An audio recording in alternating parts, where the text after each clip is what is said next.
un poco la antitrama. En general, miren, antitrama en realidad no hay mucha, o sea, salvo que por ahí tengan ganas, realmente hay que tener ganas de como conectar con esa forma de cine.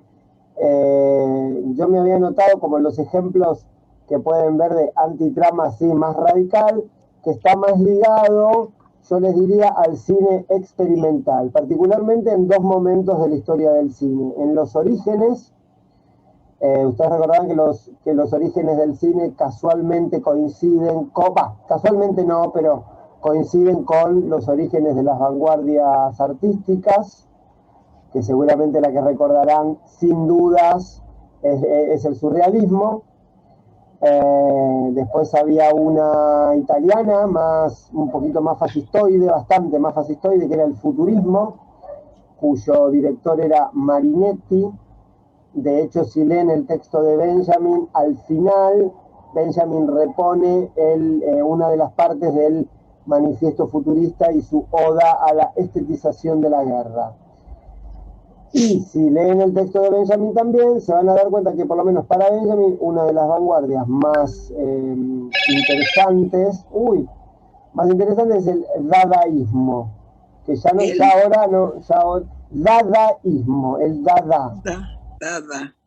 El manifiesto Dada, por lo que recuerdo, el autor es Tzara, T-Z-A-R-A, Tzara, Tristán Tzara, creo que se llama. T-Z-A.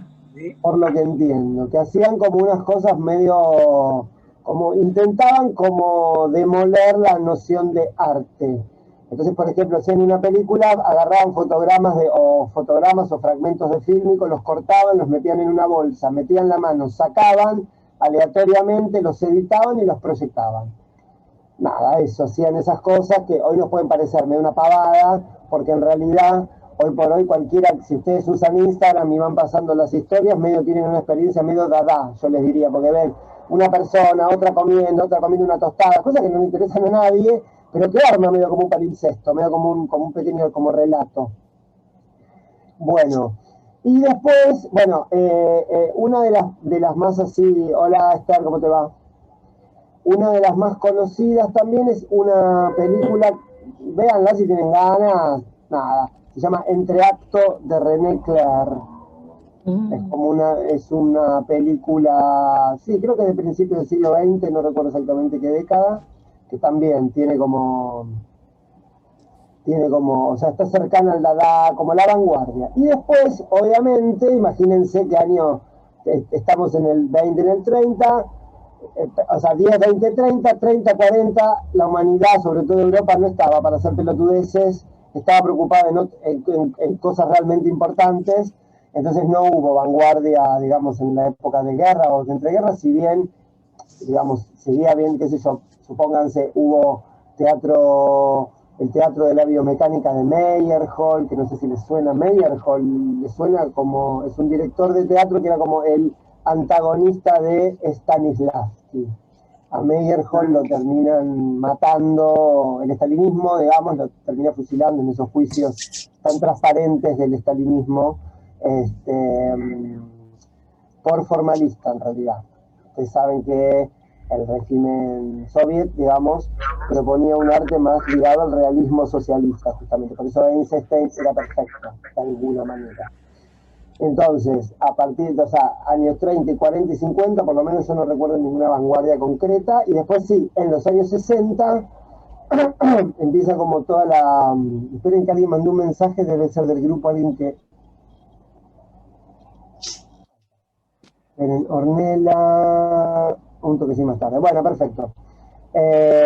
Y tienen, que se hizo bastante conocido, dos películas que están en internet, si quieren verlas tienen que tener ganas, pero que en realidad, ahora les explico por qué no está bueno que las vean. Son dos películas de Andy Warhol, son tres en realidad, una que es un poquito más narrativa, pero también correspondería a la lógica de la antitrama, no solamente por la construcción del relato, de la narración, sino por su puesta de cámara y puesta en cuadro, que se llama The Hustler, o sea, el prostituto sería. Y después tiene dos, una que se llama... ¿Cómo es, Juan? Perdóname. Sí, ¿Cómo son los nombres? The Hustler. Es el nombre de una revista erótica de los 80, Hustler. Hustler, Hustler. sí. Hustler. Y después tiene unas que sí son más experiencias, pero para mí, para ver esas películas se dan en un contexto que no es cinematográfico como lo concebimos nosotros, sino en esa experiencia. Acá creo que hubo, si alguno fue, lo puede comentar la experiencia, sobre todo por una cuestión de edad, cosa que yo, por ejemplo, no, que son los happening. En los happening, imagínense, no un happening de acá. Bueno, acá hubo una experiencia, ¿cómo se llamaba? El DITEL, el Instituto DITELA, ¿se acuerdan?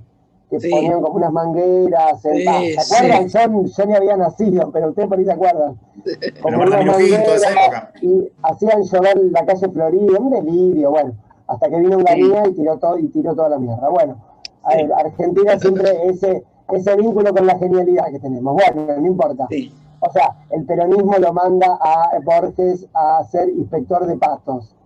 El contacto con la genialidad que tiene el Estado. Bueno, no importa eso. Entonces, esas películas que duran 6 horas, por ejemplo, Empire de Andy Warhol, era para ver en un happening. Claro, y para estar extremadamente drogado, porque si no, no se arma. Entonces, la antitrama como tal no logra, digamos, traspasar la barrera, digamos, de lo que sería una experiencia cinematográfica, al menos arquitectónicamente, o sea, en la sala convencional.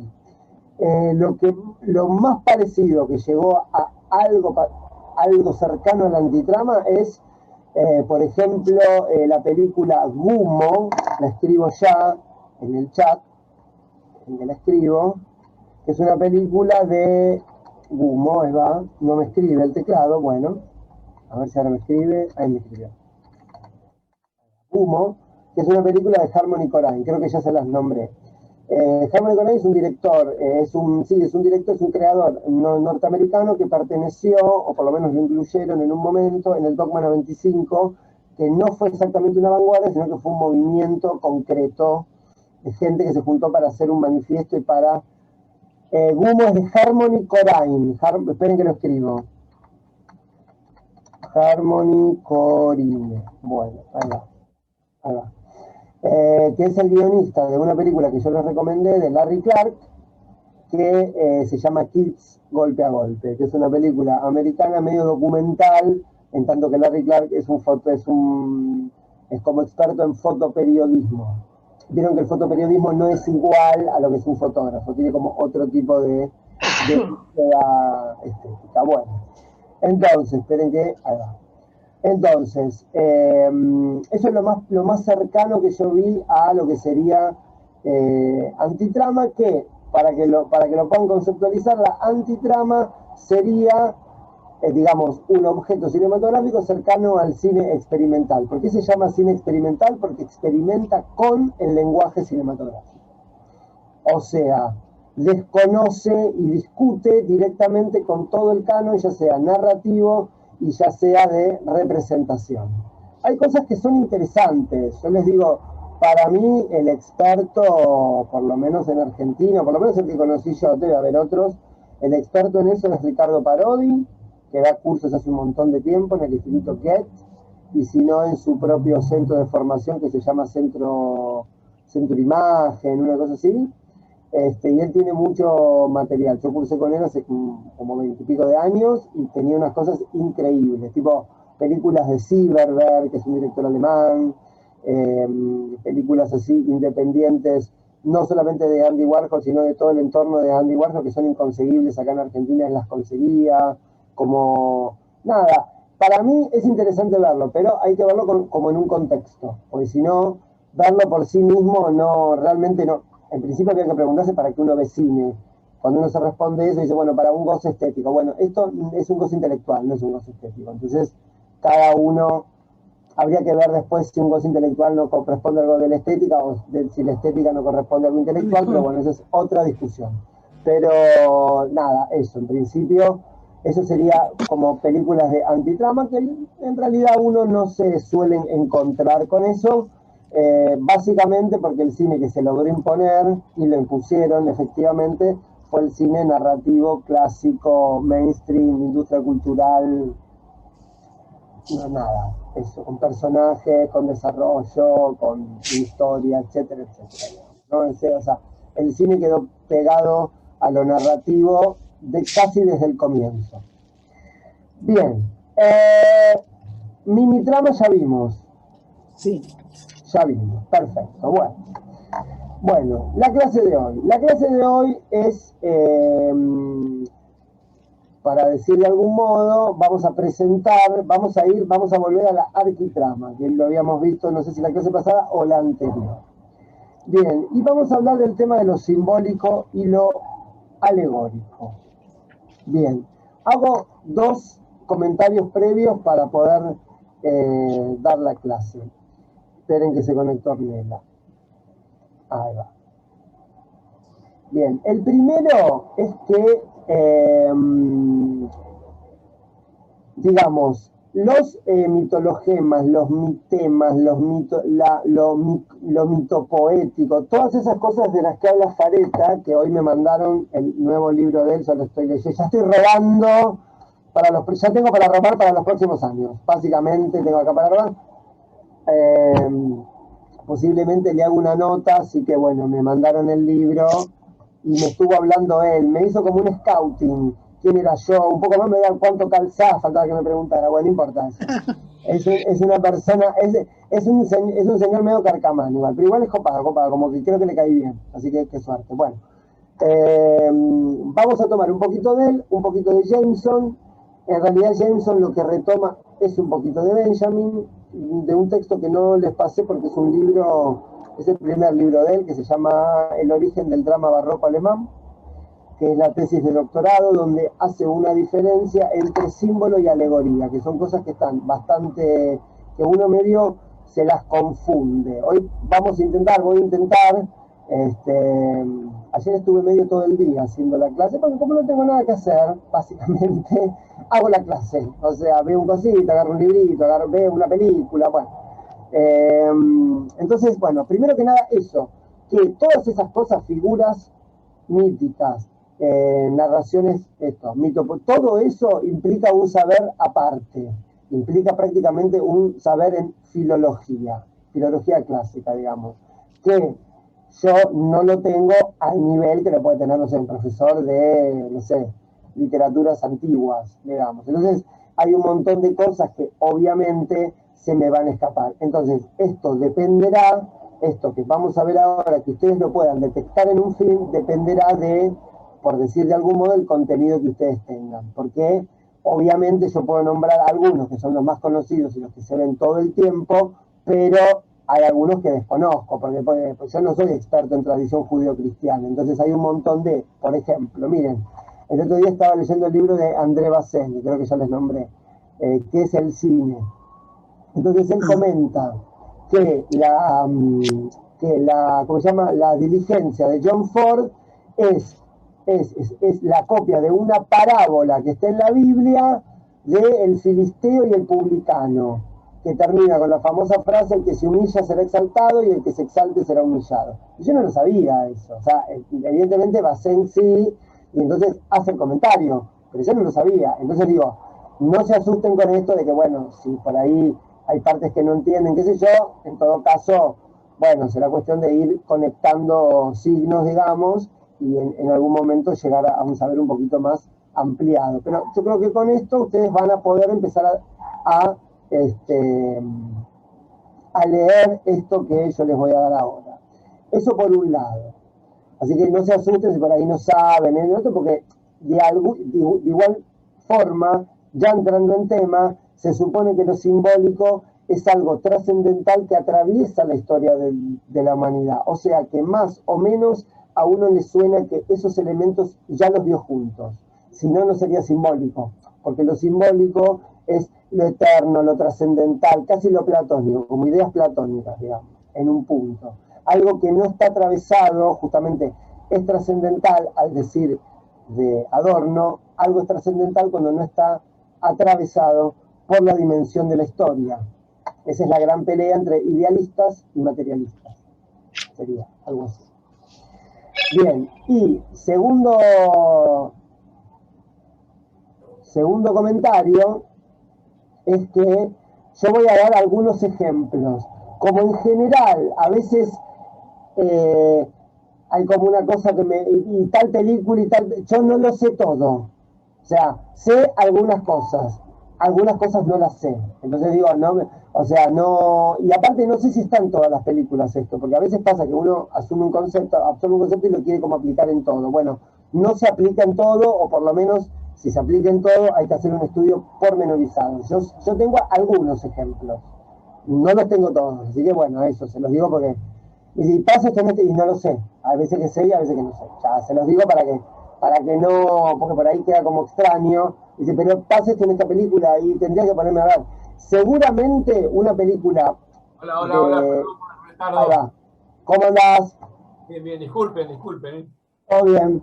Seguramente en una película canónica, lo simbólico opera solamente en el canon, o sea, opera en el cine clásico, no opera en el cine moderno y contemporáneo, para nada.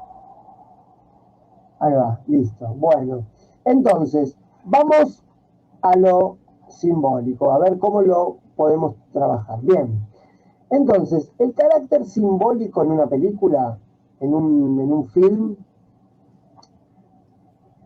a ver, esperen que me lo anoté todo para que sea exacta la definición, porque si no, no se entiende nada. El carácter simbólico tiene que ver con lo eterno. Un símbolo, si puede ser reconocido, tiene que ser reconocido en todos los momentos de la historia. Por eso es un símbolo. Obviamente que se empiezan a generar símbolos nuevos, no es que si no sucedió en el origen de la cultura griega, no existe, ¿no? Porque hoy por hoy uno ve una esvástica y ya entiende.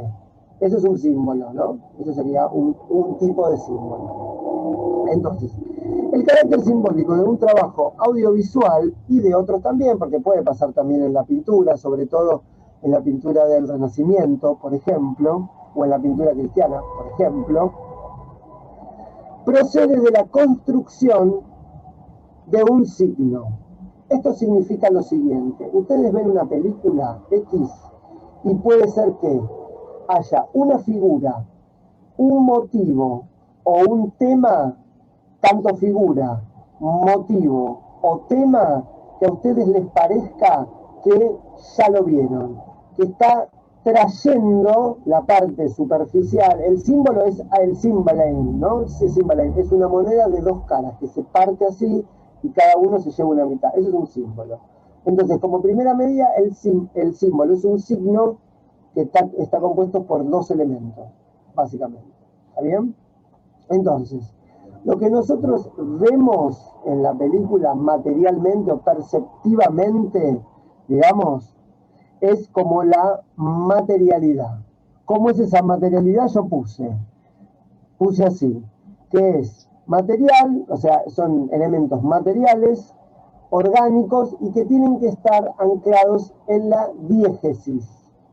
No puede haber un elemento que rompa la diégesis, porque el símbolo es el cine canónico y el cine canónico es el cine de lo orgánico. El símbolo es el cine canónico del orgánico porque... Sí, Hernán. Discúlpame, pero justo sentí el ruido de la moto esa que pasó y no se escuchó nada. Okay. ¿Podés repetir, por favor? Bueno, sí, claro. El cine clásico en realidad, estamos hablando de eso. El cine clásico, cuando digo cine clásico no piensen solamente en blanco y negro, piensen en películas clásicas, no sé, de directores canónicos. El símbolo tiene que estar integrado a la diégesis. Entonces, la diégesis ya contiene, de alguna manera, actualizado el símbolo. Esto lo marca bien claro Fareta para no confundir con la alegoría. La alegoría, en todo caso, el elemento que va a representar otra cosa, funciona en sí mismo, está en función de otra cosa. Por ejemplo, ¿qué es una alegoría? Bueno, ¿vieron Tiempos Modernos? Sí, todos la vieron. Cuando Chaplin se mete en la máquina, eso es una alegoría. Es la alegoría del trabajador que en su estado total de alienación con la máquina se confunde con ella. Eso es una alegoría. pero no es lo simbólico, no está trabajando eso. Lo simbólico siempre piénsenlo como lo trascendental, como algo transhistórico, o sea, que tiene un origen en un momento. Ustedes piensen que lo simbólico, el mito y el logos, que son como tres conceptos, están relacionados. ¿Cómo está relacionado? Bueno, por ejemplo, el pensamiento o cierto tipo de pensamiento en la antigüedad, no todo el pensamiento, porque en un momento, supongo yo que será desde el siglo V antes de Cristo, o sea, la época de las tragedias, el pensamiento griego muta del pensamiento mítico al pensamiento del logos. ¿Saben qué es el logos? ¿Qué se les ocurre que es? El conocimiento. Sí, la razón, básicamente. La razón. Entonces, el pensamiento mítico, que era lo que soportaba como lógica de organizar el mundo, pasa a un pensamiento racional. Entonces, lo mítico, como ya no servía para explicar el mundo, ustedes piensen que, por ejemplo, Aristóteles era tutor, creo, era tutor de Alejandro Magno, si mal no recuerdo. Imagínense que no le iba a hablar un gran emperador con el mito porque estaba todo mal. O sea, era un racionalista en un punto, pese a que no era igual a Platón. Entonces, el pensamiento mítico empieza a quedar como en desuso y sus figuras se diseminan a partir de los relatos. ¿Por qué? Porque tiene que ver con la tradición. Yo acá me anoté algunos para que los podamos pensar, como esa tradición de alguna manera se va como diseminando en diversas cosas. Ahora cuando veamos, esperen que me están escribiendo, yo no sé quién es, romperme las bolas,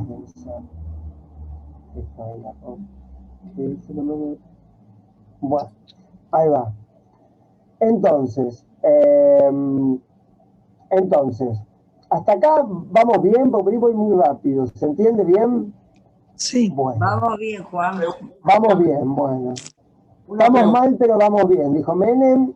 Imagínense cómo terminamos. Bueno, Estamos mal, pero vamos bien, dijo. Sí. sí, estamos mal, pero vamos bien.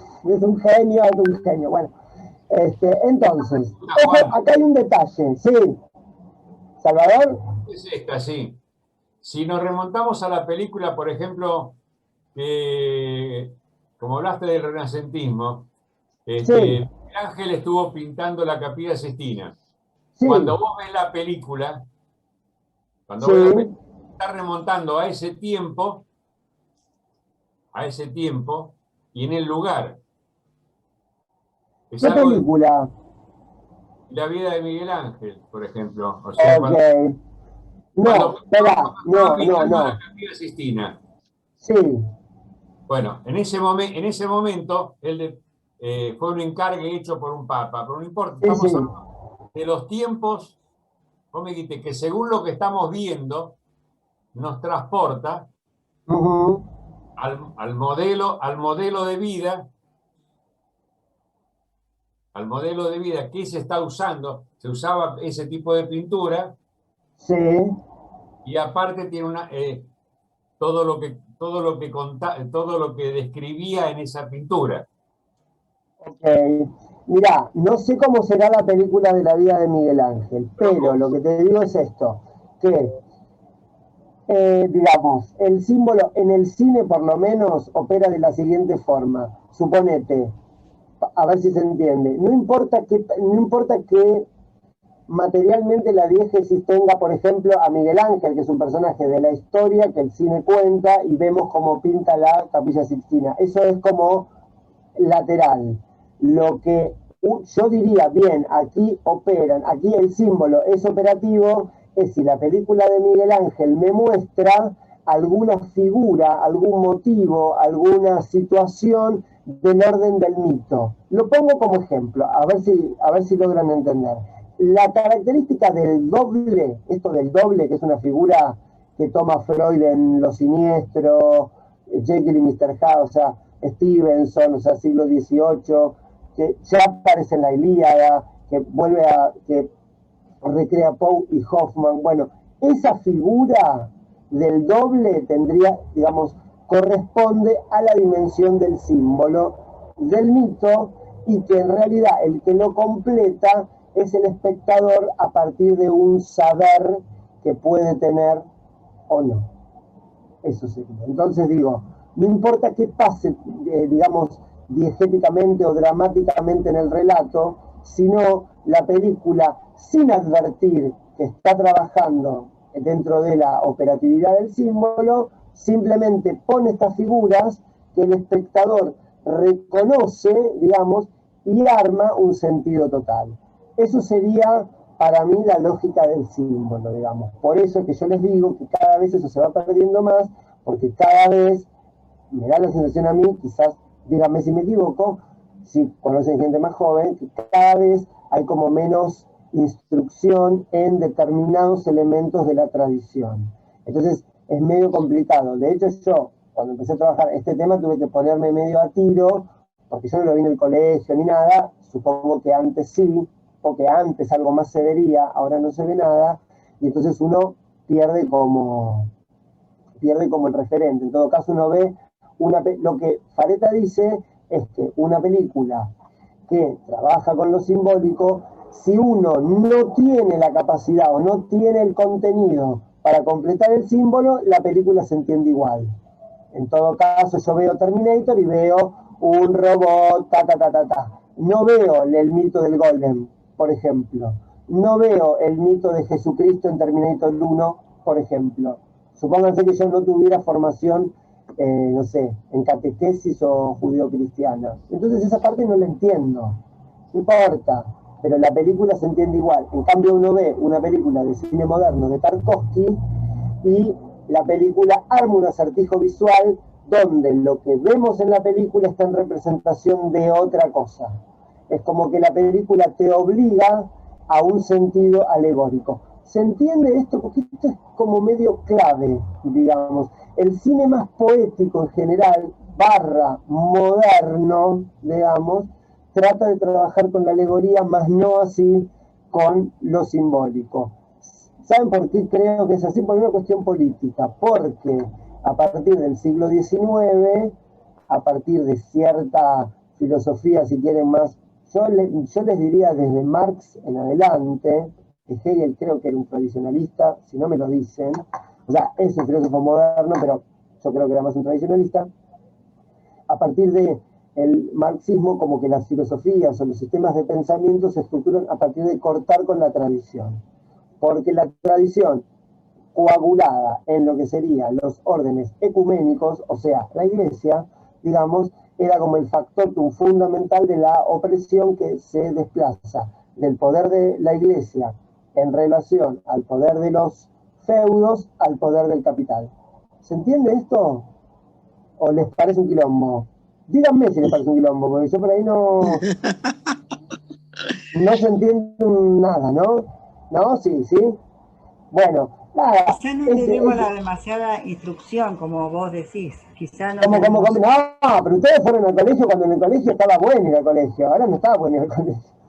O sea, la Biblia habrán leído, por lo menos el Antiguo Testamento. Bueno, como dice Borges, todas las historias están contenidas en la Ilíada, la Odisea y el Antiguo Testamento. Listo, no hay nada para contar. Y eso es un poco así. Si ustedes hay que tener ganas de leer la Biblia, hay que tener ganas, pero bueno. Entonces, hay algo, bueno, sí, Hernán. Te quería hacer una consulta, Juan, porque yo estuve haciendo un especial con la radio, un especial de Terry Gilliam. Y cuando vos hablas de Terry Gilliam, sí. El director estadounidense que se fue con los Monty Python. ¿Viste? Es inglés. No, es estadounidense, él, sí, en la guerra se fue a Inglaterra y se radicó. Él es de origen norteamericano, sí. Él es estadounidense, pero ahora se hizo ciudadano inglés. Y vos sabés, cuando me dijiste eso, me acordé de la parte de Brasil, que hay una imagen, seguramente Roberto se debe acordar, que hay una parte, hay un espejo y hay dos caras, que es de la misma persona, como que se está tratando de agarrar. ¿Viste cuando vos hablaste de dos imágenes? Sí. ¿De esa parte? ¿De esa imagen? Ay, es que no me acuerdo. Y la vi hace muy poco. ¿En qué momento pasa eso? Me acordé, pero ¿viste cuando vos dijiste hay dos imágenes iguales? Y se ve la persona que es la misma, como si estuviese frente a un espejo. Y se ve el reflejo de la persona como encontrándose en la mirada. ¿Te acordás? Ok, es que no me acuerdo de eso. Te preguntaba por eso. Sí. Te preguntaba por eso y te preguntaba también porque la última que salió, viste que está en Netflix, El hombre que ¿Cuál? mató a Don Quijote, ¿Es de Terry Gilliam? de Terry Williams. Se estrenó esta semana Mira, quiero verla. Si no, no la vi, no la vi. con Adam Driver. A mí me encantó, a mí me gustó. Obviamente, a mí porque me gusta el absurdo y me gusta ese tipo de género, me encanta. Sí. Pero por eso te decía, él tiene mucho simbolismo con eso también, de lo que vos decís. Obviamente, sí. Hay un gitano, viste, que tiene unas miradas así, y es lo que decías vos. Yo por eso estaba tratando de relacionarlo por ese lado. Sí, Gilliam, mirá, Gilliam es un autor que no tengo tan visto en ese sentido. Por ahí lo vi más en el plano del guión, porque creo que no escribe guiones. Por ejemplo, el guión de 12 monos lo escribe uno de los mejores guionistas, creo que de los 80, 90, que se llama David Webb People, que escribió 3 películas que para mí el guión es fantástico. Blade Runner, Los Imperdonables y esta. 12 monos. Y había 4 guiones en realidad. ¿De Él cuál? dice, de 12 monos, Mira. si a vos te aprobaron este guión, es porque en realidad hay otros guiones. Dame el guión que realmente sea nutritivo, que yo con ese guión quiero laburar. Es increíble, lo que hace es increíble en esa película. Que da fareta de lo que es un símbolo para él o de lo simbólico. Seguramente otros autores, yo supongo que Lacan, cuando habla del registro simbólico, debe dar otra explicación de lo que es el símbolo, de lo que es el lenguaje, etc. Pero bueno, esta es la que da fareta, que es un autor tradicionalista. Así que vamos a seguir esta, que es un poco la línea que estamos persiguiendo nosotros. Anótenla y la debatimos. Hay alguna parte que no entienden, lo vemos. Dice así, símbolo, esperen que entran todos, esperen que estén entre Esther, ahí va. Y dice, es un signo que muestra una parte, suponiendo o recordando al espectador, fíjense esto, suponiendo o recordando, supone que el espectador sabe, la posesión de la otra mitad. ¿Saben qué ejemplo da él que me parece claro para entender el símbolo? ¿Se acuerdan? Yo no sé si sigue estando esto ahora, los chicos que tenían una cadenita con media cosita y que el novio o la novia, bueno, esa pavada eso es un símbolo, digamos, que se supone que en la antigüedad era que si vos tenías una deuda con alguien, te daba una parte y en algún momento te volvías a reencontrar, decías yo tengo esto, y era lo que certificaba, digamos, que efectivamente tenías una deuda con esa persona. Bien, entonces, es un signo que muestra una parte suponiendo o recordando al espectador la posesión de la otra mitad, la media naranja, exactamente, esas ideas nefastas. Bueno, cuya unión da lugar a la aparición de un sentido que une mediante un puente, el sentido sería el puente, la diégesis con el fuera de campo. Acá esto es fareta 100%. ¿Qué sería la diégesis con el fuera de campo? Que lo que vemos en la película es una parte del símbolo y lo que el espectador sabe, conoce, se acuerda, le suena, ya vio, ¡pum!, lo completa y dice, esto está hablando de un tema trascendental, porque aparte que hay otra cosa, el símbolo no habla de cualquier cosa. ¿Por qué? Porque los mitos no hablan de cualquier cosa. Ahora vamos a intentar ver de qué hablan los mitos, porque en general era como una especie de, lo voy a decir en términos contemporáneos, es como una especie de epistemología, los mitos. ¿Saben para mí, lo que sería, yo no sé si hay alguno que practica esto que voy a nombrar ahora? Bueno, podemos estar en desacuerdo, no hay problema. Pero, por ejemplo, ¿vieron esa gente que ahora está con vos qué signo sos? Aries, ponele. No, Aries, vos sabés que conmigo no, porque yo tengo la cola de Escorpio que me entra por abajo, una cosa. Bueno, eso es una epistemología mistérica. Bueno, el mito también. El mito es eso, digamos. En vez de, no sé, el tarot ¿qué es? Un oráculo, básicamente. Es lo mismo. Ven que el tarot sería parte, ahí va, miren. Hace mucho que lo leí, en un momento me copó, ahora me parece medio un chantapufi. ¿Le suena Jung? Carl Jung, ¿le suena? Estaba Freud, Jung y no sé qué más. Y hoy, bueno, y otros más, Fleis, no sé. Bueno, Jung era como una especie de epígono de Freud que se copa con el psicoanálisis, pero medio. Como Freud tomaba cocó, por ahí estaba más estudiando, y el otro sé que no tomaba nada, y entonces estaba en una con los astros, con no sé qué. Bueno, los arquetipos Nadie de. no coincide y ahora te da su opinión. ¿Cómo, cómo? ¿Cómo, Felisa? Que Gladys no coincide con vos, Juan, y ahora te A da ver, su que me opinión. diga Gladys, a ver, que es psicoanalista. Si me lo Escuchemos a la pide, mistágoga del inconsciente. no. Por ahí lo que modestamente podría aportar, pero no tanto en Dale. lo que vos ibas a decir con respecto al psicoanálisis, que bueno, tiene que ver. Que por Sí, ejemplo, el símbolo, sí, ¿viste cuando vos ubicabas esto de aparecen ciertas imágenes que las remiten directamente a otra cosa? Por ejemplo, sí, no sé, no sé, un coso de petróleo que hace así y eso sí. remite a la Una relación ejaculación. sexual. Sí, pero eso es Bueno, alegórico, sí, pero eso no es simbólico, bueno, ¿eh? eso es Ok, simbólico. Lo ok, alegórico tiene que sí, ver con una construcción de sucesivas metáforas, ¿sí? ok, ok, Arma, ok. porque, digamos, el arte en sí, casi, o sea, todo el arte, Ujú. salvo algunas excepciones, juega Sí, con la metáfora, o sea, en principio sí, todas sí. las figuras retóricas tienen que ver con la metáfora. Sí, ¿Sí? Entonces, bueno, el símbolo es más unívoco. Dentro de la cuestión de ser metafórico, el símbolo es más unívoco, te remite a un solo sentido. ok, está bien. Lo que ¿Sí? pasa está perfecto. Yo lo que, bueno, exactamente, es como vos decís, pero justamente, digamos, el símbolo es unívoco, pero, digamos, entre el productor, o sea, el director, o no sé, el que arma la película y el espectador, entre los dos componen. O sea, no lo compone uno solo, ni lo compone el espectador, ni lo compone, ni puede componerlo el creador, porque siempre, a mi parecer, siempre la instancia de la percepción, sobre todo en el arte, es finalmente quien termina de definir el objeto. O sea, nunca la obra por sí misma no dice nada. Por sí misma, digo, no sé, el David de Miguel Ángel, por sí mismo no dice nada, si no hay una instancia de la percepción que termina de leer y completar, y si quieren un poquito más, de reescribir ese objeto en el que está viendo.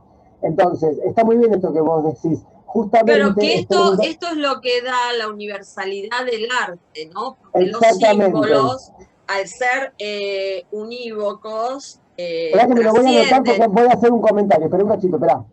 Sí, dale. ¿Cómo es? No, y esto es lo que trabajaba Jung, ¿no?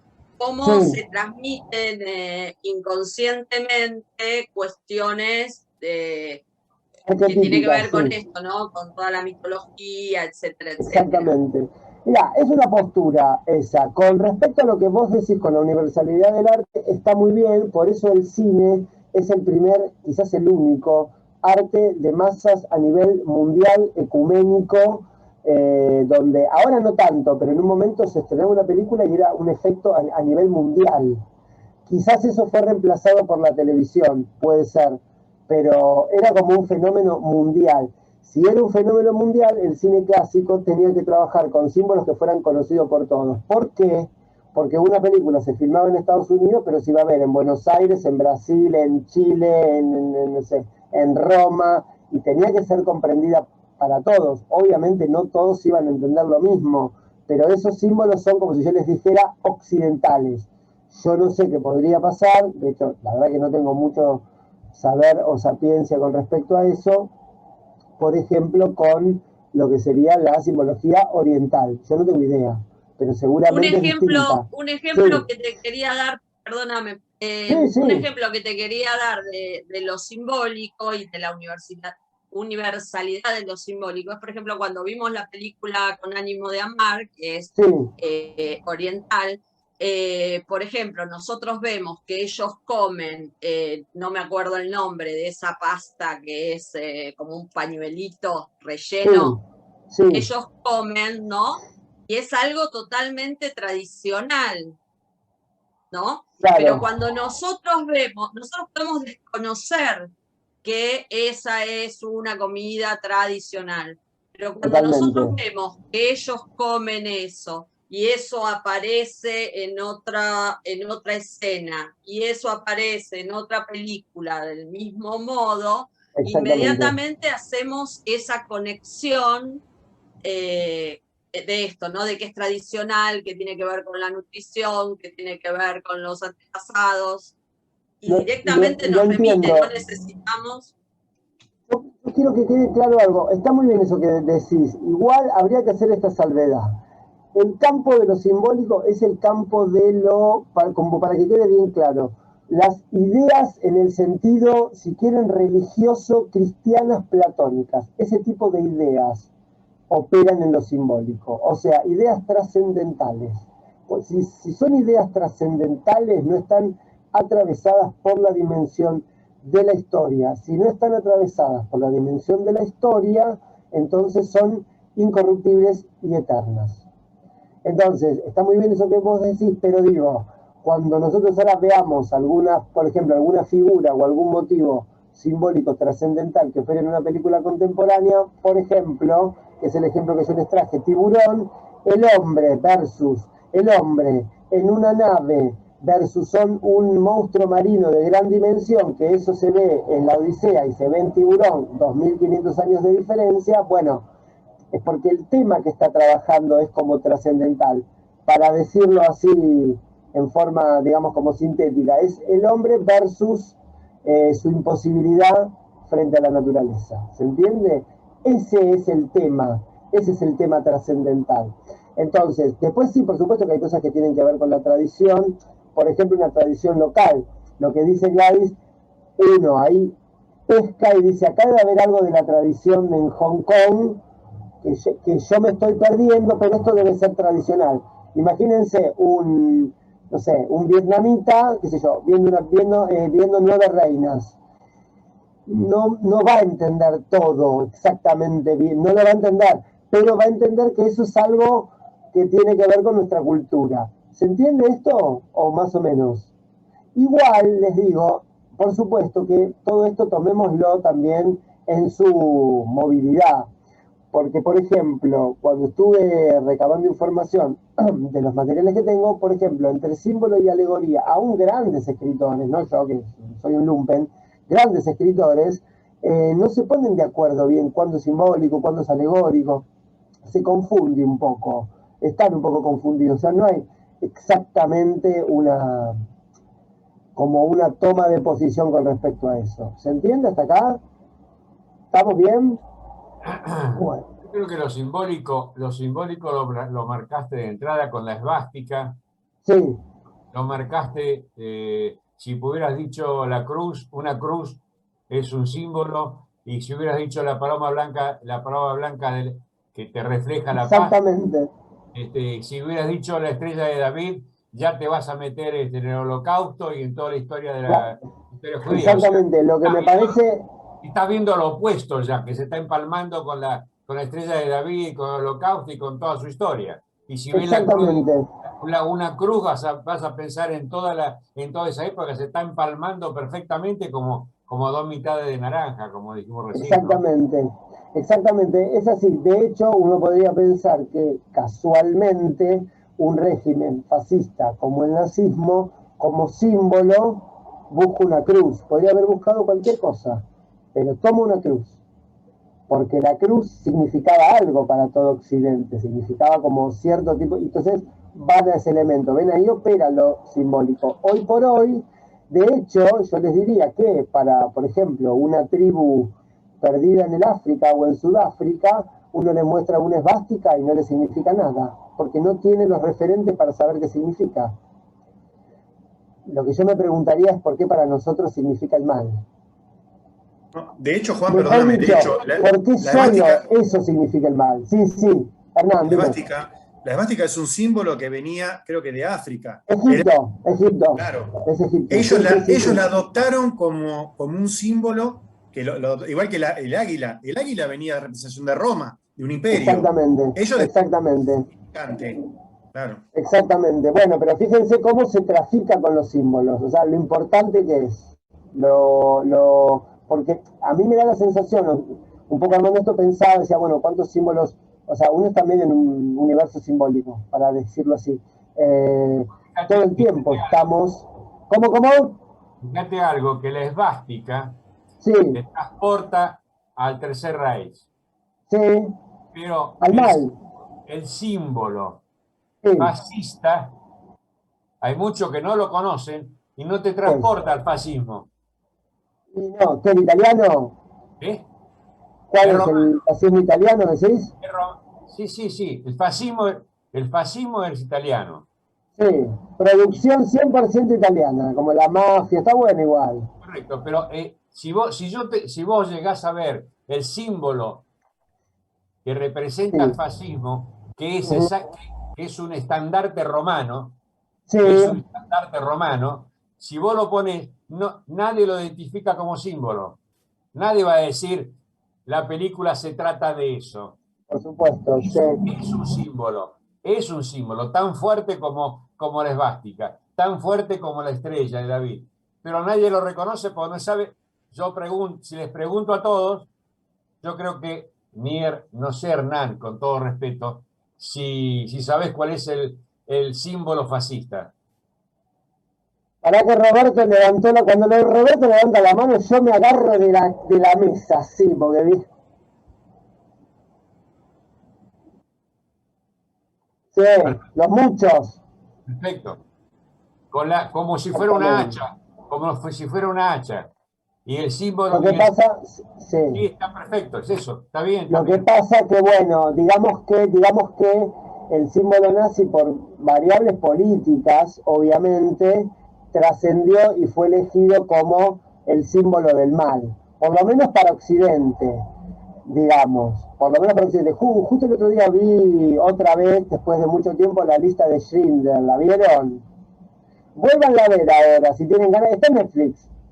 Fíjense cómo está filmada, porque está en blanco y negro, pero Spielberg es tan genial que filma una película en 1993 como si estuviera filmada en el 45. Es una cosa increíble. La textura que tiene, digamos, es hasta expresionista. Sí, Roberto. Hay una nenita que está en color que, bueno, si la ven, para mí, desde mi óptica, es una técnica de distanciamiento, al decir de Brecht, como por ejemplo en Parque Jurásico, cuando cuando los dinosaurios ya rompen todo, que cae como un pasacalle, digamos, que dice Parque Jurásico, los humanos y los dinosaurios juntos. Bueno, es como un distanciamiento. Y en esa parte uno puede pensar que porque Spielberg quiere particularizar en una niña y que la particulariza con el color, pero para mí es un distanciamiento. Está buenísima esa peli y arranca en color. Si la vuelven a ver, arranca en color, se consume una vela y ahí cambia al blanco y negro. ¿Sí, Hernán? Sí, te iba a decir, Spielberg también tiene algo con el color, porque como dice Terry Gilliam, sí. en Lincoln a los negros los dejó hacer de extras, así que tiene algo con el color él. ¿Podés decir que es un poquito racista? No. ¿No? Lo dejo a tu criterio, como dijo Karina Olga. Como dijo Karina Olga. Bueno, esperen que nos fuimos al chori, como siempre estamos acostumbrados. Bueno, no importa. Entonces, vuelvo a repetir un poquito. Entonces, perdón, Hernán, ¿quién? ¿Karina Olga Jelinek? ¿Quién más? No hay otra. La filósofa contemporánea, te estoy hablando. Viene Karina Olga, después viene Beatriz Arlo. Así que imagínate. Ah, bueno, en ese orden. Bueno, esperen que les sigo dando la definición de símbolo que da Fareta. Bueno, entonces habíamos quedado en esto. La diégesis y el fuera de campo. Ustedes recuerdan que venimos trabajando esta idea que lo que el cine, una de las cosas que el cine inventa, es el fuera de campo.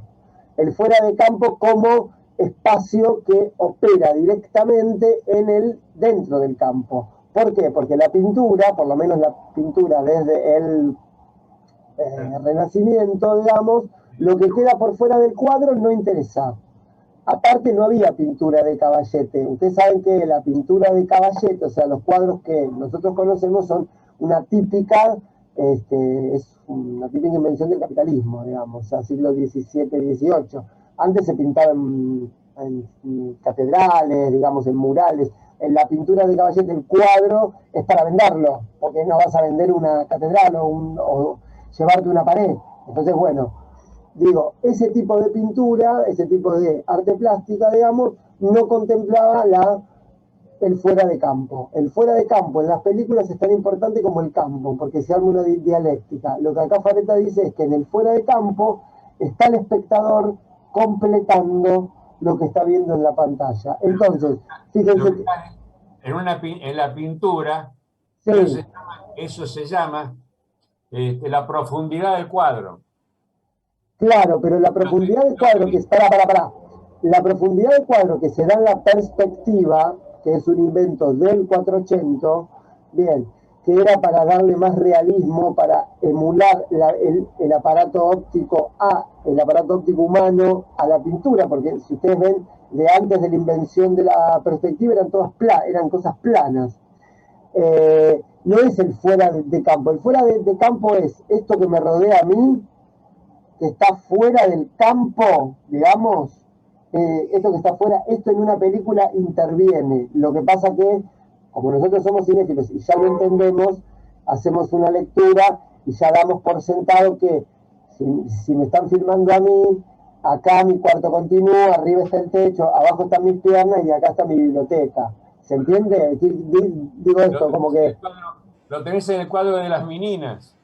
Claro, bueno, pero justo, está bien, pero pará, justo me estás nombrando el cuadro de las meninas, que particularmente es un cuadro que revoluciona un poco hasta yo te diría, inventa un poco, al decir de Foucault, inventa la subjetividad humana, por ejemplo, porque es el primer cuadro que tiene todos los elementos de la representación dentro. Tiene el artista, los retratados y las propias figuras del cuadro. Tiene las figuras del cuadro, el artista y los de afuera. Ese cuadro sí. Lo tenés reflejado en el espejo. Hay un espejo. Exacto, pero bueno. La profundidad de la puerta afuera. No, eso sí. Lo que digo es esto, Lo que digo es que el fuera de campo y el campo es una relación en el cine que inventa justamente el cine. ¿Saben en dónde ven esto? ¿Saben? En las películas de Méliès, si las vuelven a ver, prácticamente no hay fuera de campo. Es un plano, corte, otro plano, corte. ¿Viene de dónde? Del teatro, digamos.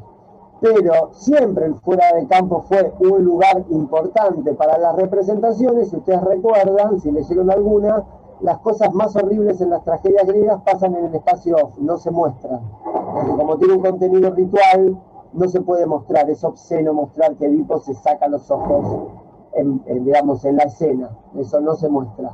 Cuando Antígona se mata, todo pasa afuera. Bueno, sigo con esto un poquito más, así no nos demoramos. Entonces, sigo con esto.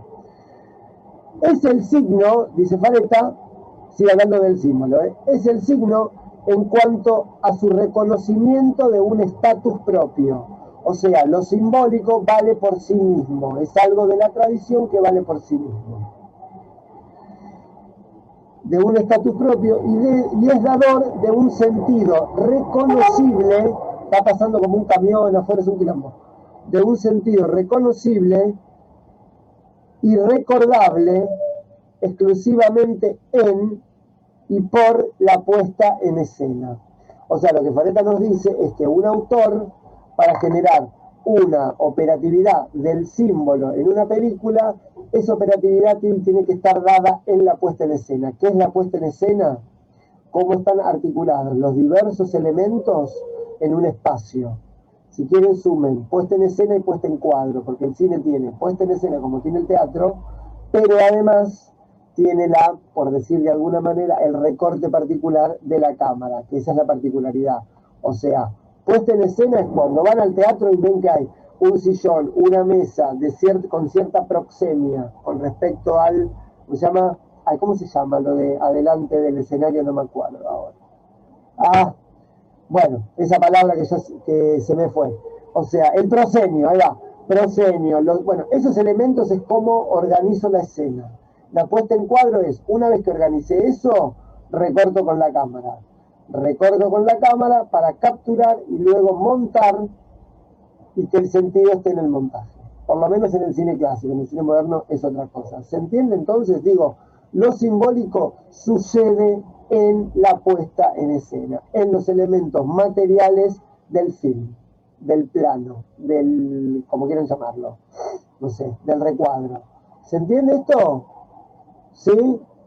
Bien. Bueno, sí, sigamos un poquito más. Entonces, habíamos dicho que era un signo de dos elementos. Uno pasaba en la pantalla, otro completa el espectador. Es imposible que sea por sí mismo uno solo. Bien, ¿cuáles son las figuras que yo encontré, que yo busqué para ver si lograba que pensaran? Me gustaría darles un trabajo, si quieren lo podemos hacer o no, de que busquen alguna película y empiecen a reconocer cuál es la dimensión mítico-simbólica que está trabajando en esa película. Tiene que ser una película obviamente canónica, porque si no, no lo van a encontrar. Por ejemplo, Vértigo. ¿Vieron Vértigo? Sí, todos vieron Vértigo. Bueno, Vértigo está plagado de esto. Fabretá da miles de ejemplos, pero uno que yo anoté es, por ejemplo, el laberinto. El héroe en su periplo, cuando está extraviado y está buscando, está en el laberinto. Ahora, ¿qué significa el laberinto? El laberinto es una invención de un griego llamado Dédalo, que no sé si recuerdan el mito del Minotauro. El laberinto en donde está el Minotauro lo construye Dédalo. Bien, esto lo saco de Borges. Entonces, ¿qué dice Borges? Dice que el laberinto, ¿por qué es tan importante esa figura? Porque el laberinto es una construcción que no es natural, como, no sé, un árbol, qué sé yo. Es una construcción cultural, es una construcción humana.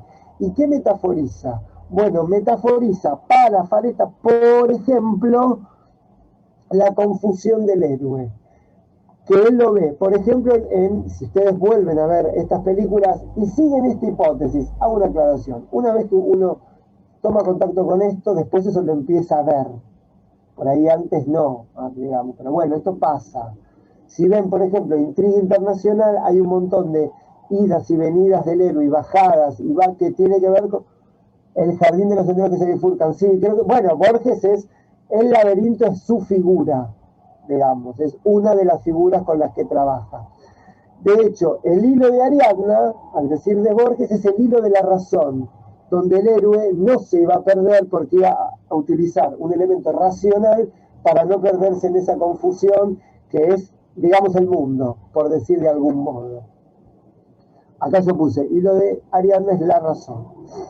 Bien, a ver, algunas cositas más. Bueno, a Fabretá no le gusta, pero yo lo voy a decir igual. Por ejemplo, el laberinto en El Resplandor funciona de la misma manera. Lo que pasa es que no está traído como símbolo, sino que está traído, al decir de él, como alegoría. ¿Por qué como alegoría? Porque remite al laberinto de su propia locura.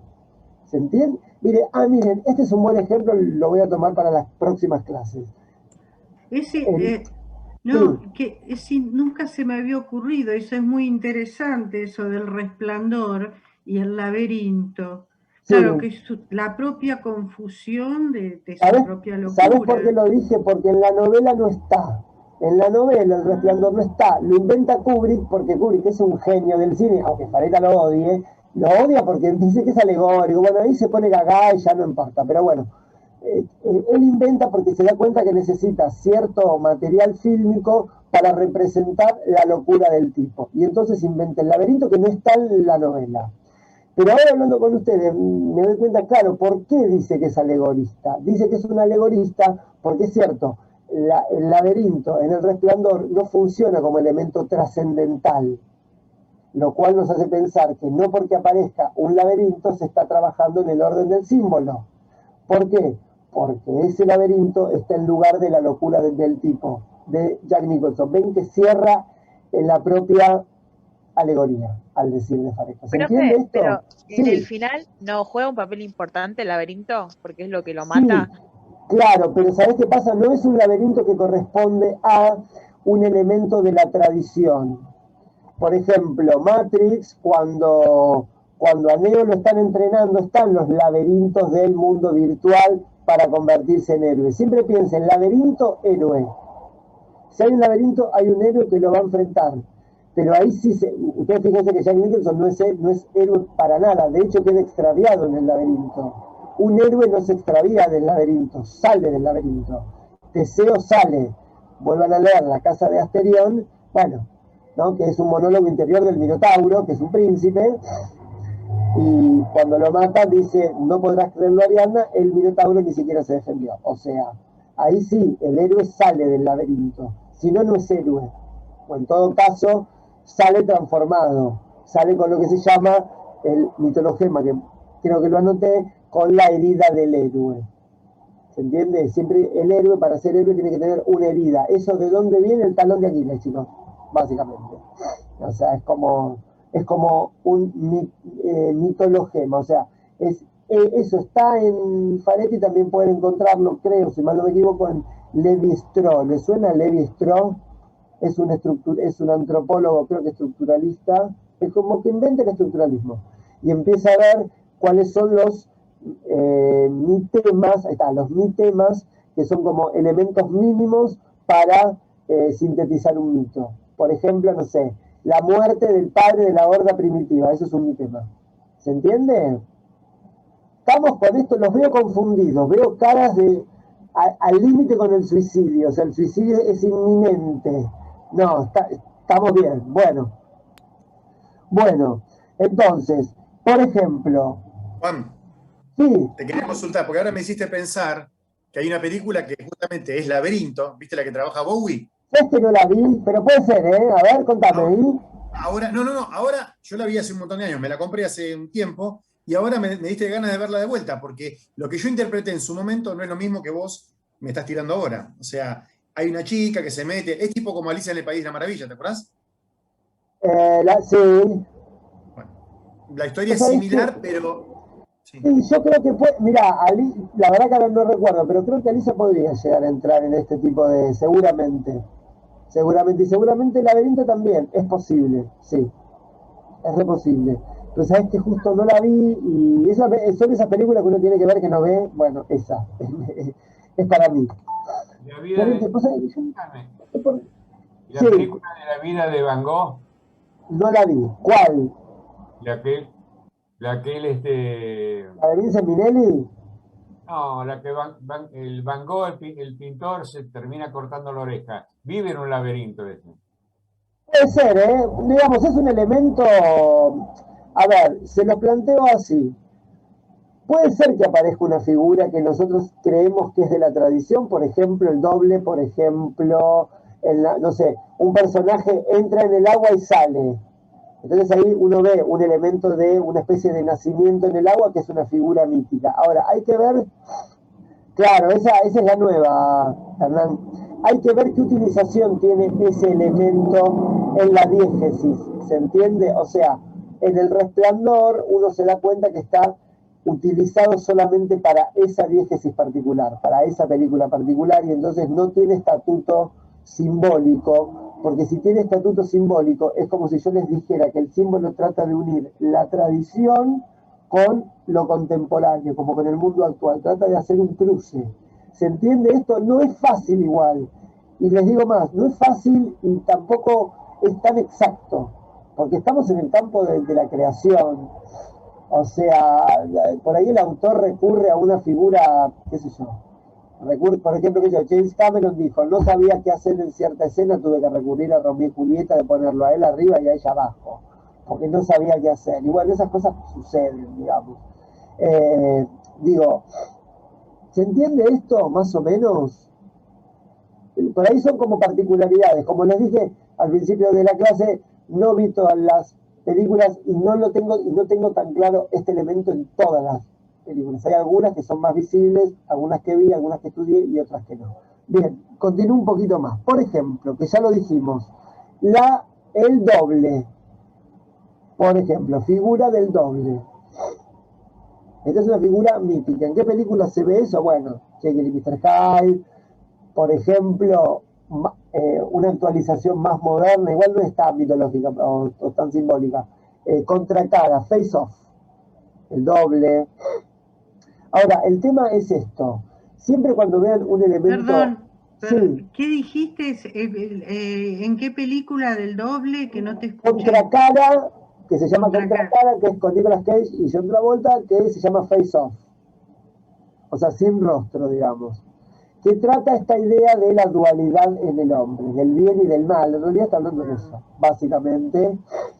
Por ejemplo, en la Ilíada, si ustedes recuerdan, hay un momento que Aquiles no quiere pelear, está avanzando el ejército troyano, y Patroclo, que era como su amigo, pero en realidad era su amante, era su compañero de armas, pero era el amante, le pide que vaya a pelear. No va, pero le da la armadura.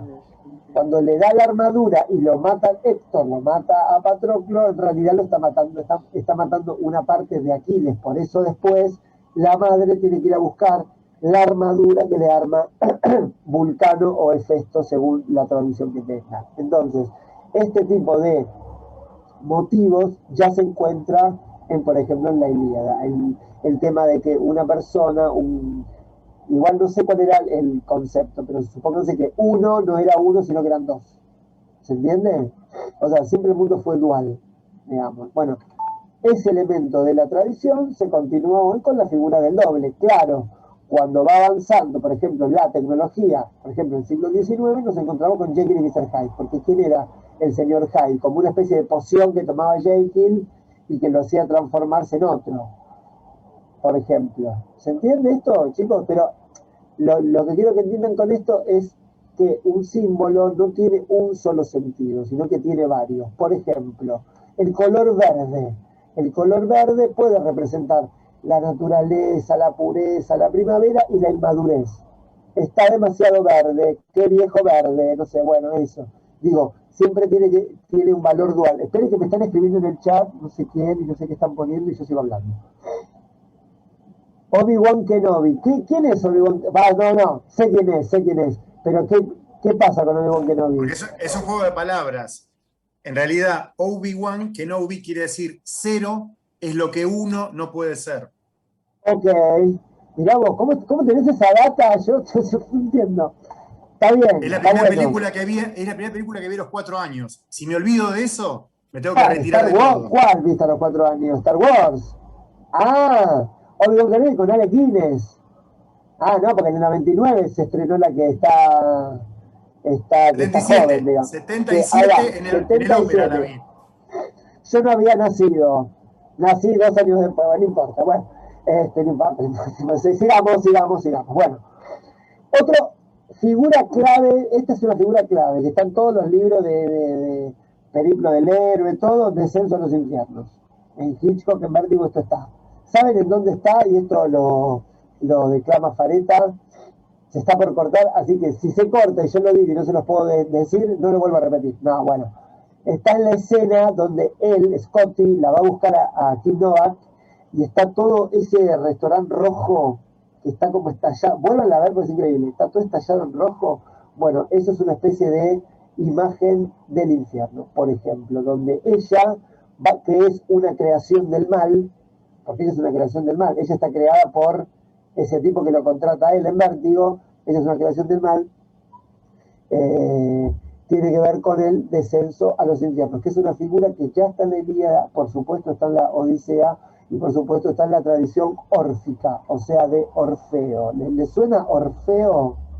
Que va a buscar a su mujer, que me la anoté porque siempre me la confundo con Beatrice. Bueno, el Dante también, pero ¿cómo se llama? Eurídice. ¿Cómo se llama? Siempre me lo olvido. Eurídice, que la va a buscar y él le dice que no te des vuelta, él se da vuelta, pues, bueno, ahí.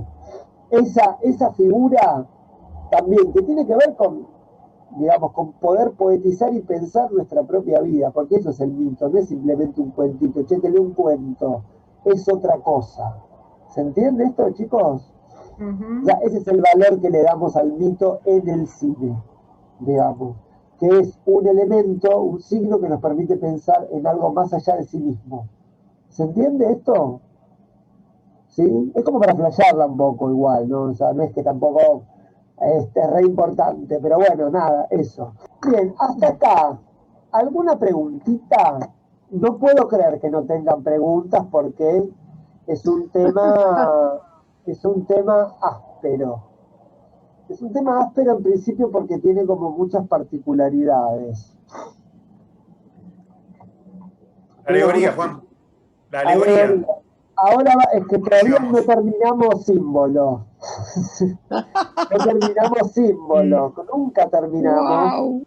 O No, sea, falta, falta. el público, acá Sí, sí, yo, sí. Te el escucho, te escucho. público puede ver una Sí, película en forma lineal, sí. o sea, de no ¿A qué ver te en lo referís con lineal? simbólico. Lineal me refiero ¿A qué te referís con lineal? al no descubrir la otra media naranja, no Exactamente, darse exactamente, cuenta de la media naranja, que exactamente. existe la otra. Está ¿Cuántas muy veces uno ve una película y se queda en la mitad, digamos, de la idea del exactamente. director? ¿No? Hago un comentario. En realidad, por ahí uno puede ver una película y se queda en la mitad porque la película o no le interesa o está mal contada. Nunca partan de la hipótesis que una película está bien contada, puede ser un desastre. Son, digamos, a uno le cuesta creer que algo haya pasado por tantos, digamos, por tantas embajadas de producción y sin embargo se hacen desastres. Eso, bueno, en realidad es más probable que una película sea mala que sea buena. El tema con lo simbólico es lo siguiente, que es esto, que puede ser que el espectador no tenga esos elementos, pero por una cuestión cultural, clase social, no sé, eh, lugar de nacimiento, lo que sea, o que no maneja la lengua, digo, eso puede pasar. El tema es que lo que dice Fareca es que lo simbólico, si vos no lo podés completar, la película tiene que funcionar igual como género, o como relato, o como diégesis, tiene que funcionar igual. Cuando vos, que creo que tiene que ver con esto que vos planteaste, Teresa, ves una película y, por ejemplo, no la entendés, pero la película lo que te está proponiendo es que vos entiendas una sola cosa, ahí estamos en el campo de la alegoría. Porque vos no entendés, como dijo Gladys, esa metáfora a qué está remitiendo. Como vos no entendés a qué remite, te lo perdiste y chao, listo, no sé qué es y no entendí nada. Che, ¿qué significa esto? ¿Por qué este tipo, por qué volaba él en un momento? No sé, una película de Tarkovsky, supónganse. Es una película altamente alegórica, por ejemplo. Pero si vos te perdés eso, si no entendés esa diégesis, la parte por el todo. ¿Qué sería la parte por el todo, Hernán? No, lo que yo interpreto que vos decís, Juan, es que no comprendiste todo el concepto, pero entendiste una pequeña parte de eso. A eso me refería. ¿En qué? ¿En lo simbólico o en lo alegórico? Ahora estabas hablando del alegórico, ¿no? Claro, el tema es así. Imagínense esto, vértigo. Bueno, en vértigo, al decir de este hombre, hay infinidad de simbología cristiana y católica, porque Hitchcock era católico, entonces se ve que habrá tenido una formación, era inglés, él seguramente habrá ido a alguna escuela jesuítica, que parece que son los más piolas del catolicismo, desconozco, pero parece que son los más piolas, dice, yo no tengo idea. Bueno, y entonces él tiene formación en eso. Entonces, esa película está construida totalmente con elementos de la tradición. Si ustedes vieron Vértigo en algún momento de su vida o en distintos momentos de su vida, posiblemente la primera vez que la vieron un thriller, una especie de policial, que se daban cuenta que era muy bueno, pero nada más, no entendieron todo lo otro. Si la vieron a los 15, supónganse que vieron Vértigo a los 20 años, no sé, bueno, y por ahí no entendieron que en realidad el color verde en Vértigo está representando la pureza, la inmadurez, el agua cuando entra y ella sale, el árbol de secoya se está representando, por ejemplo, el laberinto en Vértigo, cómo funciona. En el vértigo del tipo cuando se le va y se le viene y tiene que subir por las escaleras, bueno, Y uno no ve eso, uno ve que un tipo tiene un problemita y ese problemita se usa dramáticamente para el plan que el tipo no sabe que está haciendo factotum de un plan siniestro. ¿Se entiende esto? Eso que dice Teresa es exactamente así. Lo que dice Faretta es que la película se tiene que entender igual, si no, no funciona. Esto sabe Juan, sí, dale Gladys. por ahí la dificultad, dos cositas, a ver, que por ahí la dificultad entre discernir entre lo simbólico y lo alegórico es Sí. que lo alegórico también es simbólico, ¿sí? Está bien También lo que es decís, está simbólico. bien. Está Ahora, bueno. lo simbólico, uno puede, como vos decís, no entenderlo a nivel consciente, por decirlo de alguna manera, Está bien pero lo que vas a sigue decir. operando, Está ¿no? bien. Sigue operando mientras, como vos decís, mientras tenga una consistencia a lo largo de, por ejemplo, toda la película. Totalmente. Está bien. Y en el caso de lo alegórico es como una construcción del director en donde, digamos, la metáfora puede llegar a ser individual. Entonces uno lo puede captar o no captar. Puede hacer una interpretación diferente o no hacerla. O decir, perdóname, pero no entiendo nada.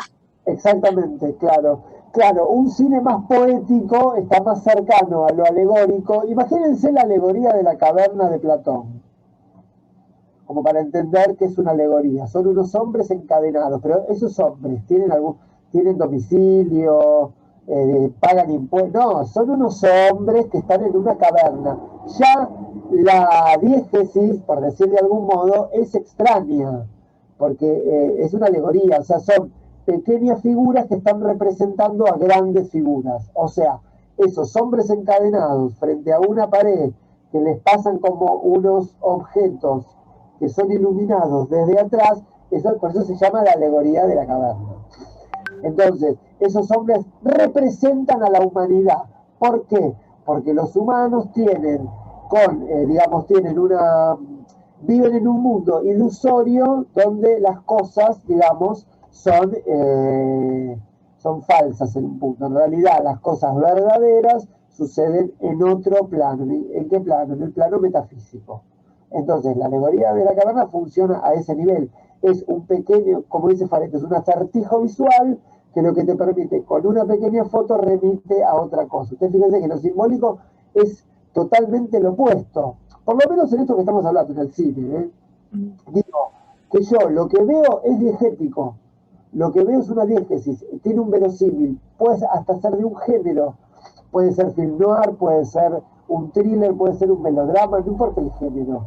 Pero es algo que yo lo veo y lo entiendo, no está representando otra cosa. Pero dentro de esa diégesis, esas figuras o esos motivos o ciertas acciones dramáticas, si el espectador tiene la otra mitad, completa y dice, no sé, Kim Novak se tira al agua. Entonces cuando James Stewart la rescata y la saca, en realidad esa es una figura de una especie de renacimiento vía el bautismo, que la gente, vieron que hay bautismo, que era Juan el Bautista, se lo metía en el agua y se lo sacaba. Bueno, esa figura. Entonces, fíjense, pero tiene sentido en la diégesis. O sea, tiene sentido que ella se tire y que él la saque. Tiene un sentido diegético en la película. No es algo que viene y de pronto un personaje, como está muy enamorado, empieza a volar. ¿Saben qué? Ahora, eso me ocurre. ¿Qué cine sería totalmente alegórico? El cine de Subiela. Sobre todo, Últimas imágenes del naufragio, No te mueras sin decirme a dónde vas, El lado oscuro del corazón, que él, vieron que hay una escena que se desnuda ante ella, mete la mano así y por unos cortes y se saca el corazón y se lo entrega. Eso es una alegoría. ¿Por qué es una alegoría? Y porque no hay un verosímil que te sostenga que vos te metés la mano en el corazón y se lo entregás a otro y seguís vivo. Y a la otra escena estás igual. ¿Se entiende esto? Es como en medio del mundo de los dibujos animados, que se caga, el coyote se le cae una piedra encima y a la siguiente escena está igual.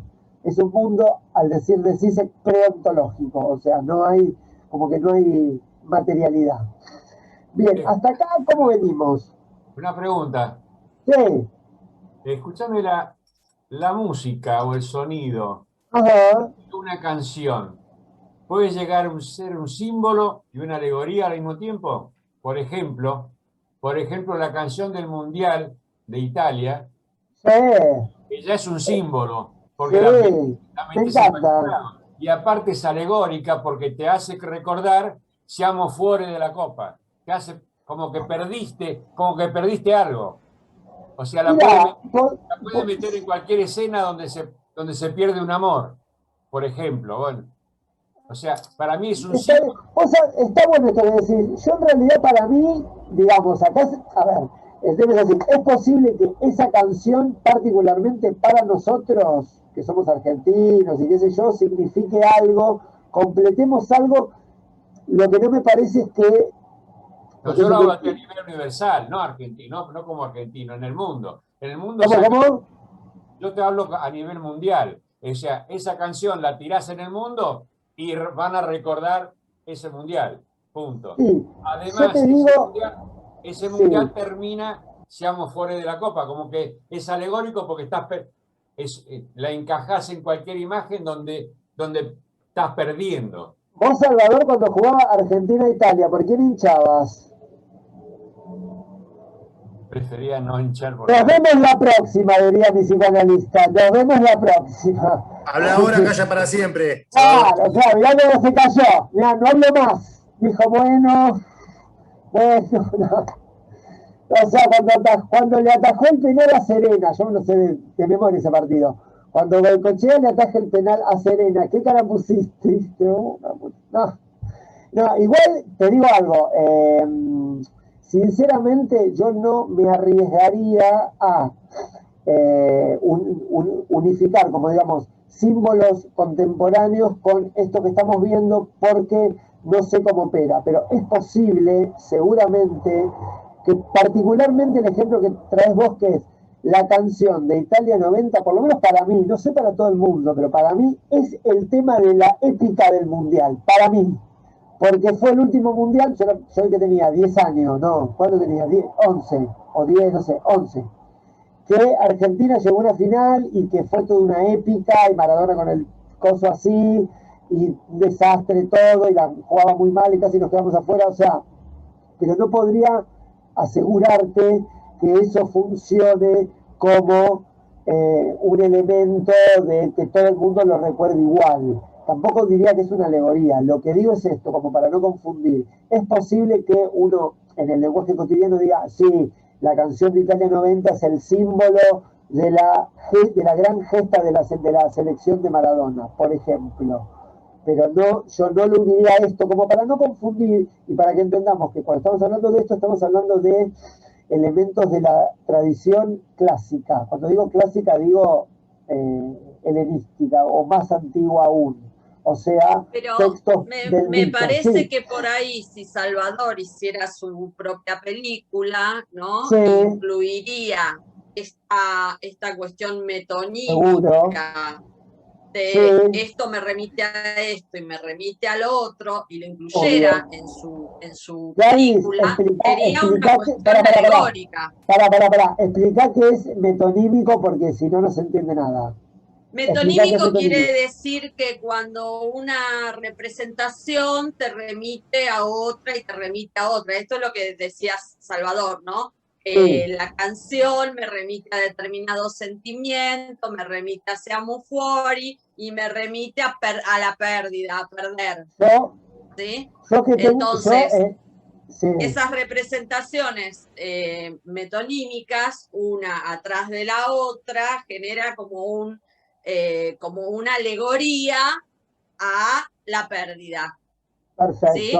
Entonces, dentro de su trama, en su película, eso es una alegoría, él armó totalmente una alegoría a la pérdida, ¿no? Exactamente. Dentro de esa alegoría es la pérdida. Pero no es un símbolo unívoco, o sea, que no es un símbolo unívoco. Claro, no es un símbolo unívoco, es una alegoría. subjetivo. Claro. Por eso es una alegoría. Yo estaba pensando justamente en Anita. la canción del Mundial 78, ¿no? Sí. ¿Qué significa para cada uno? Y seguramente va a haber pensamientos y sentimientos diametralmente Tremendo, opuestos al exactamente. escuchar la misma canción. O sea, Totalmente. simboliza diferentes cosas según Exactamente. quién la está escuchando, digamos, o las Totalmente. Claro, pero vivencias por de eso cada es uno. alegórico, Mirta, porque el símbolo es más unívoco, ¿sí? Claro, Está por como eso coagulado, es más universal. Por eso no simboliza. O Lo que sea, pasa, sí puede ser una alegoría de ¿sabés qué diferentes creo? ¿Sabés qué cosas. creo, Mirta y Gladys? Que, por ejemplo, tomo el caso del Mundial. Imagínate que vos estás haciendo una película sobre el terrorismo de Estado de los 70, ponés esa canción en alguna casa, en alguna no sé qué, que la van escuchando en el auto, qué sé yo, y eso funciona como una alegoría. ¿Por qué no Claro. podría funcionar como símbolo? Porque no es universal, es nuestro, es local, digamos. Por Y les digo más. eso Sí. esto que estamos inventando del ejemplo de la película de Salvador, después va a tener que tener un sentido en la diégesis de la película. Obviamente, Como la exacto. historia, la narrativa de la película va a tener que ver con una pérdida.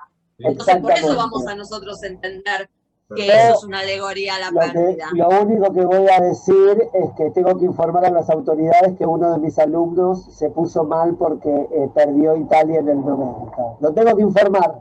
Tengo que informar a las autoridades, que elevarlo a las autoridades. Esto es lo mismo que un plato de fideos. Sí. Estás viendo Italia. No claro, pero por ahí es obvio, acá y otros en China. Viste que se inventó en China, dicen. Estás viendo que es de China. No te Salvador, basta de hacer proselitismo con Italia. No puedo viajar. No Eso tengo es dinero. un símbolo. No voy a ir. Eso es un sea, símbolo. Es un símbolo. Eso es un símbolo, sí. Es un símbolo. Por ejemplo, como el mate es un símbolo de la argentinidad.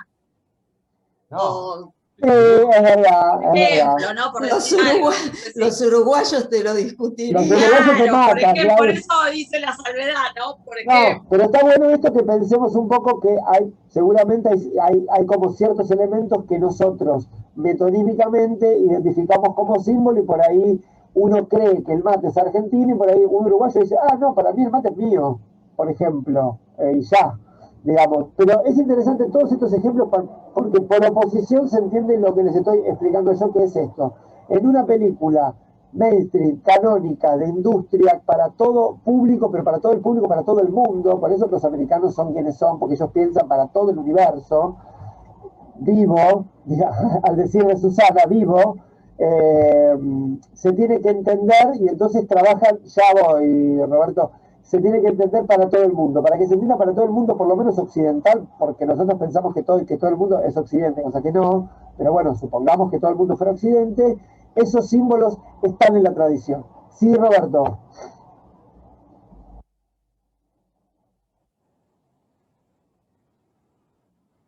Sí.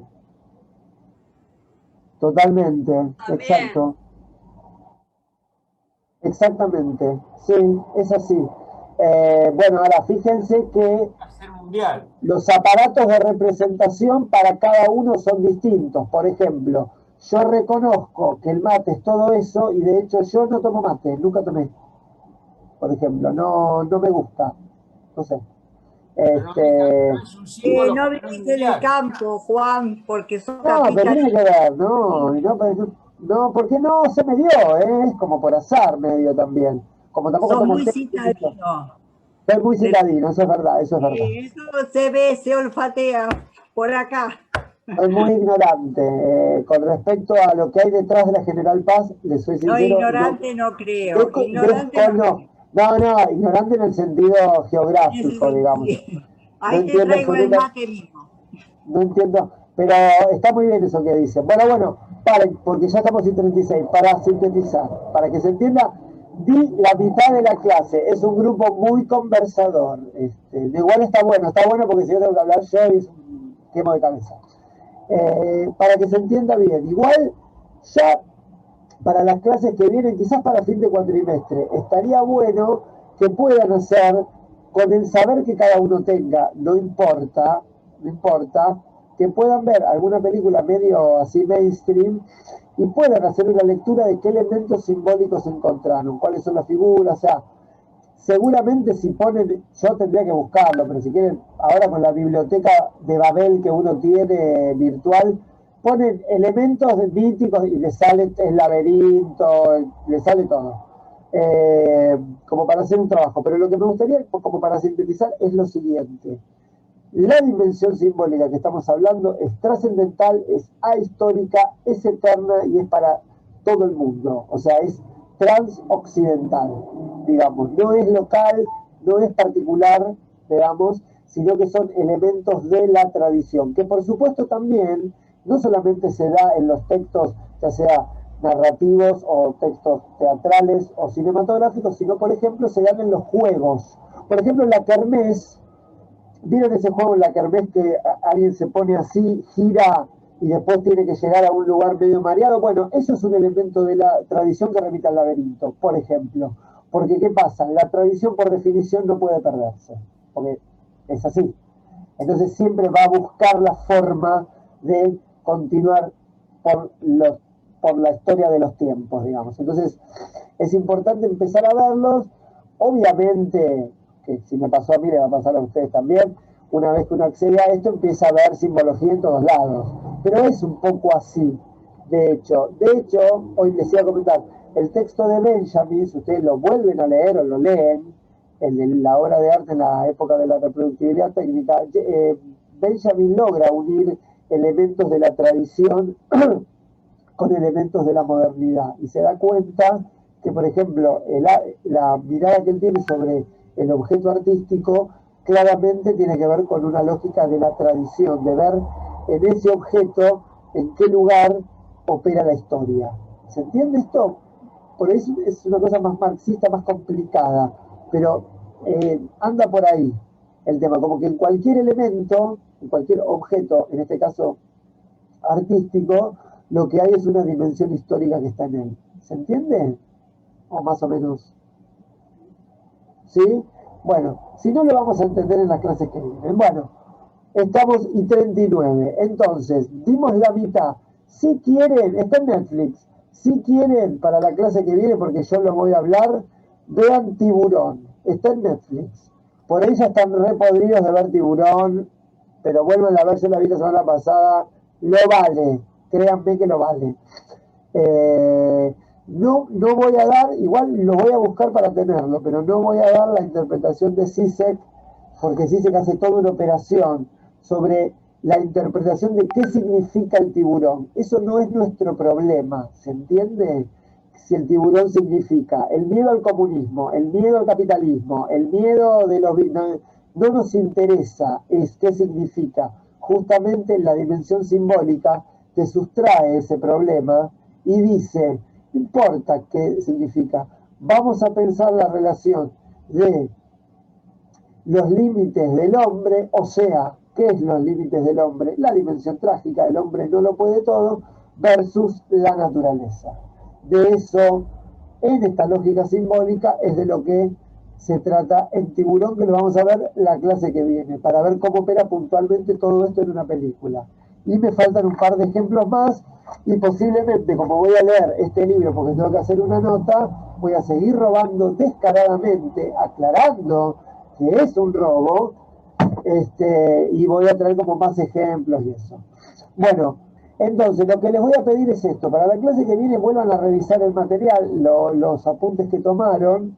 Si Roberto quiere, yo no sé cómo es, si quiere hacer un drive, él puede colgar las clases o colgar esta clase y la vuelven a ver como quieran, y traigan algunas preguntas, algunos ejemplos que a mí me vendrían bien, porque como les dije, no, por ahí a veces se me pasa tal o cual ejemplo, porque es una película que vi mucho, pero no me la acuerdo, y vamos a terminar el tema, y si podemos, vamos a empezar con alegoría, como para marcar bien cuál es la diferencia entre uno y otro, que también el libro habla sobre eso y los otros libros también. Bueno, 9 menos 10. Les mando un beso. Estoy agotado en la clase de hoy. Chao. Feliz día a los padres. Feliz día el domingo. Igualmente a todos. Chao. Feliz No, día. gracias. Chao.